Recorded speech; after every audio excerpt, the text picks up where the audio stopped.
আর সকালবেলা আমরা আর শাক তুলছি, বিকালে তুললে সব শাকও শুকায় যেত আমাদের। সকালে তুললে শুকাবে না, টাটকা শাক, আর বিক্রিটা ভালো হবে। ওমা, আমি তুলি, তুমি আটি বাঁধো, এদিকে আসো, এগুলো নিয়ে গুঁড়াগুলো কেটে দিলে ভালো হতো। এখন এনে কার দরকার নাই, বাঁধে নিয়ে যাই, বাড়িতে বলতে থাকলে হবে না।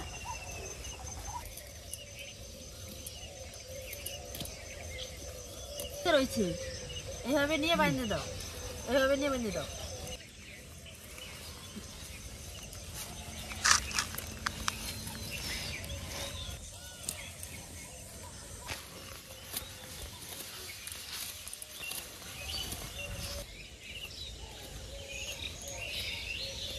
কাদাতে মাঠে নামতে উঠতে পারে না।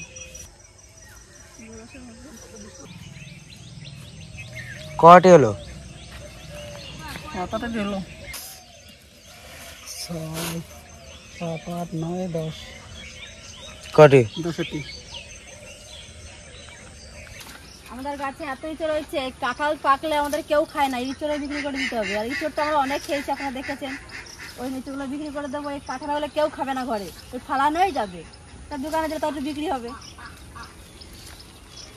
বসায় তো লাভ নাই,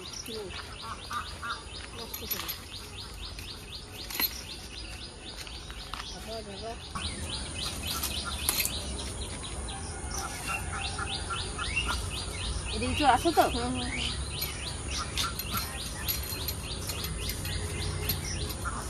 শক্ত গুঁড়া কাটতেই পারি না আমি।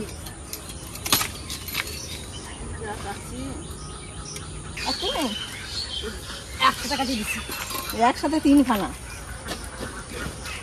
আমি ধরতে পারবো না হাতে। একটা ছোট্ট, একটা বড়, তুই যেটা গাছে রয়েছে, গাছে দুটো আছে, কোনটা সবই কাটতে হবে। ধরবে তো?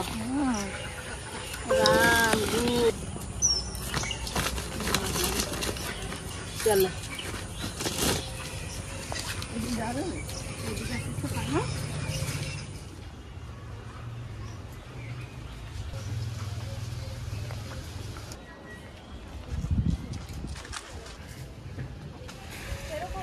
আমাদের বাড়িতে এখন সবারই শরীর খারাপ। দিদির অপারেশন হয়েছে, 2 দিন ধরে আমার এই মরু দিদিরও শরীর খারাপ। তিতলির ঠান্ডা, দিয়ার পেটে ব্যথা, তিতলিরও ঠান্ডা লাগছে, সবারই শরীর খারাপ। জানি না আমাদের বাড়ির পথে কি ঝড় বয়ে যাচ্ছে এখন। সত্যি নিয়ে আসলো, নিয়ে গেছি, আবার আজকে আবার নিয়ে গেছি আমি। এই জন্য দিদি তো মাথা উঠতেই পারছে না যন্ত্রণার জ্বালায়। একা একা শুয়ে থাকবে, মনটা আরো বেশি খারাপ লাগবে। চলো আমাদের সাথে ওইখানে বসে থাকবা, দিদির হাতে করে নিয়ে যাবি। চলো তো, বসে আমার সাথে গল্প করবা, তার তোমার ভালো লাগবে। দিদি আমার কথা শুনে হাসে, দিদির কথা শুনে আমি হাসি।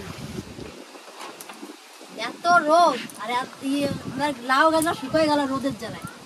কত লাউ তো ওই যে ঝুলে রয়েছে। হ্যাঁ, ভালোই তো ঝুলে রয়েছে, লাউটা কেটে নিয়ে আসো।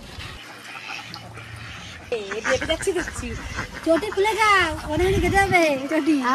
আমি দেখো না, আমি তেমনি চলে আসি। বাবারে, দেখো না তুমি, এবার ধরেই তো ছেড়ে গেল। ও গাছ শুধু এত সুন্দর লাউ কাটতে পারে, যেমন গাছ শুধু লাউ কেটে দিচ্ছে। তুমি দেখো এটা দেখো শুকনো, দেখছো? এটা কিন্তু আমি ধরার সাথে সাথেই ছেড়ে গেছে। এই দেখ না, এটা কাপ দিলে দেখ, দেখছিস কত সুন্দর সুন্দর রয়েছে। এটা আমি এটা বাড়ি নিয়ে যাবো। হ্যাঁ, বাড়ি বাড়ি গিয়ে রাইনটা খাওয়াই কারণ বাবারে রয়েছে, দেখছিস? নিয়ে আসবো। এগুলো আবার পাতলা পাতলা করে কাটতে হয়, তাই তো? হ্যাঁ, পাতলা করে কাটলে ভালো হয়। বীজগুলো শক্ত না প্রচুর।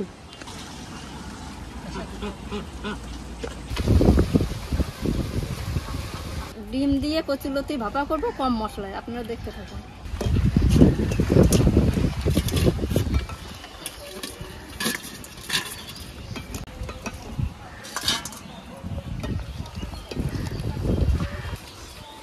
সামান্য লবণ দেবো যাতে ডিমের খোসাটা ভালো করে ওঠে।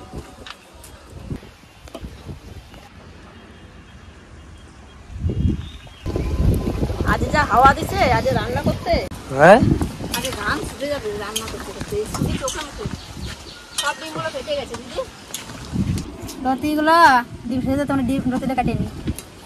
আমার কিন্তু ডিম সেদ্ধ হয়ে গেছে। আমার লতি কাটা প্রায় কাটা হয়ে গেছে, বুঝছো? বেশ, তাহলে আমি ডিম কাটা তুলে দিই। এই হাওয়াতে লতি এটা শুকোয়, এ ছালও ছাড়ে না। দিদি আর চম্পা মিলে ছুলে নেবে, আর আমি ওই দিকে মাছ ভাজাটা করে নেব। আজকে আমার দিদিকে যেটা নিয়েছিল না মাছ আনুন নি, আমার দিদিটা আনা হয়নি। রেস্টে দিচ্ছি, দিদিকে কোনো কাজ করতে দেবো না, দিদিকে শুধু বসায় রাখবো।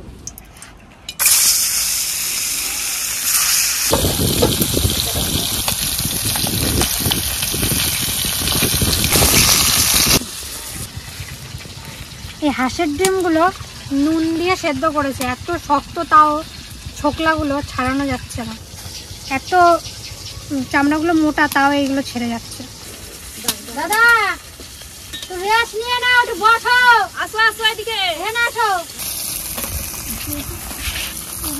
তোমাদের এই গাছগুলো লাগিয়েছিল, দেখুন এত বড় বড় হয়েছে, আর কি সুন্দর সুন্দর ফুলও চলে এসছে। দেখুন এখন এই ফুলটা আরো বড় হবে, সবে 4-5টা 10-15টা গাছে ফুল এসছে। ওই দিকের গুলো একটু একটু বড় হয়ে গেছে। এটা পুরোটা ভরে গেলে যা লাগবে, একবার সূর্যমুখী বাগান এর ভিতরে ঢুকেও গেছে, আমাকে দেখতে পাবেন না আপনারা, এত বড় বড় হয়ে যাচ্ছে গাছগুলো। এই দেখুন এইটাই বড় হয়েছে, এই যে এইটা বড় হয়েছে, দেখুন কত সুন্দর এগুলো, কত সুন্দর হবে। আর এখানে আপনারা আমাদের বাড়িতে বেড়াতে আসলে আমাদের এই সূর্যমুখী বাগানে ছবি তুলবেন, খুবই সুন্দর। আমরা এখানে ছবি তোলার জন্য খুব সুন্দর একটা জায়গা হয়েছে।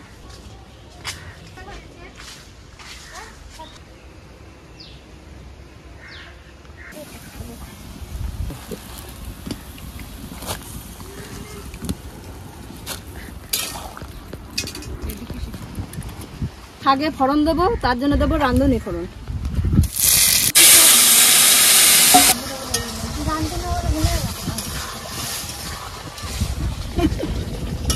আমি ঠাকুমারে বলছি, ঠাম্মা খাসি মাংস রাঁধতে পারো? ঠাকুমা বলছে রাঁধি না বলে ভুলে গেছি।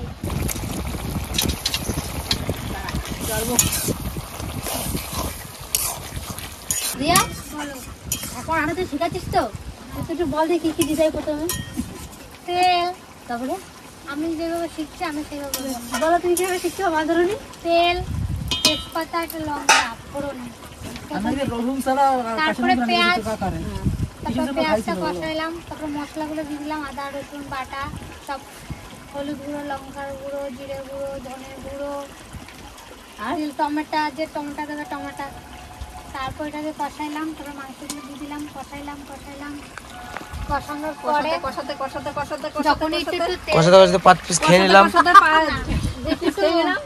একটু তেল ছাড়বে, তখন ভাববো হয়ে গেছে কষানো। তারপর জল দিয়ে দেবো, আলু দিয়ে দেবো, ফুটবে ভালো করে, নরম হয়ে যাবে মাংসটা, একটু ধনে পাতা দিয়ে দেবো, ব্যাস খেয়ে নেবো। রান্না শিখে গেছে।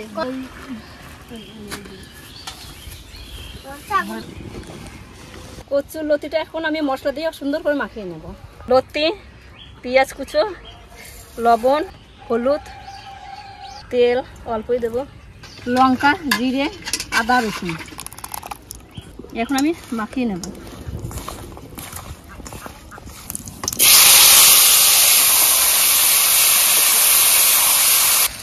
এখন ডিম কটা আমি ওর উপরে সুন্দর করে সাজিয়ে দেবো এক একটা করে।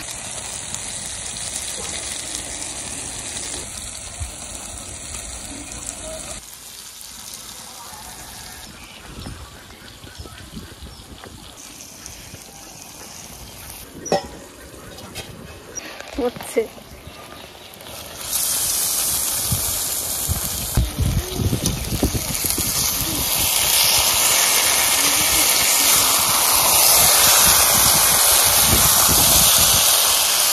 সুন্দর পাতার মতন হয়ে গেছে, কচুলতি ভাপা হয়ে গেছে, এখন নামিয়ে নেব।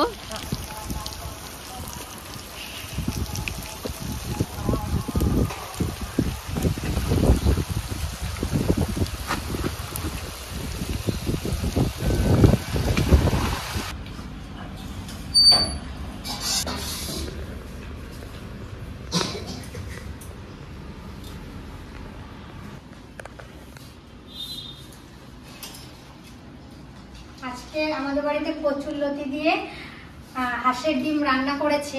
আমাদের বাড়িতে সবাই ভালো খায় এটা, সবাই, বিশেষ করে আমি, আমার কাকা। আমাদের এটা কলা পাতাতে রান্না করা হতো, কিন্তু ঠাকুমা কলা পাতা খায় না, তাই জন্য কলায়ও খায় না, তাই জন্য আমাদের কড়াইয়ে ভাপা করেছে।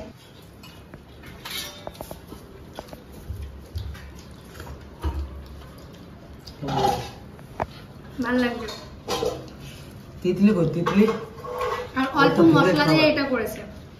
তিতলি আজকে পরীক্ষা দিয়ে এসে ওর খিদা পেয়ে গেছিল, তাই জন্য আগে আগে খেয়ে নিয়েছে।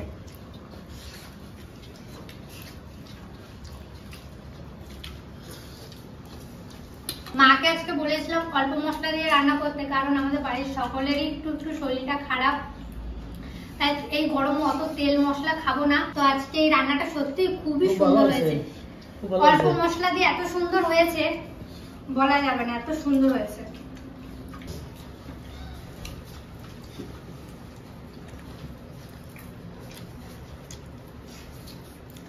গরমে কারোর মুখ থেকে কোনো কথা বেরোচ্ছে না। 42 ডিগ্রি গরম, কম গরম 42 ডিগ্রি গরমে আমাদের কাছে গরমটা আগ্নে সবার সাথে খেতে পারছি, ও তো আরো কথা বলছে না। কামড়া বলছি ক্যামেরার পিছনে আমাদের বলে কি বল বল, আজকে ওই বলতে পারছে না। কিছু বলো আপনি, তুমি বলো। গরমে কি বলবো, গরমে কথা বেরোচ্ছে না।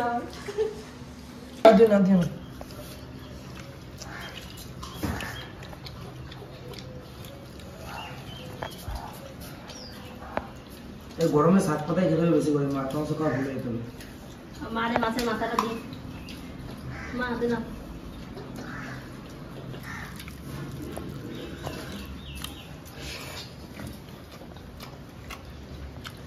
তোমার শাক ভালো হয়েছে?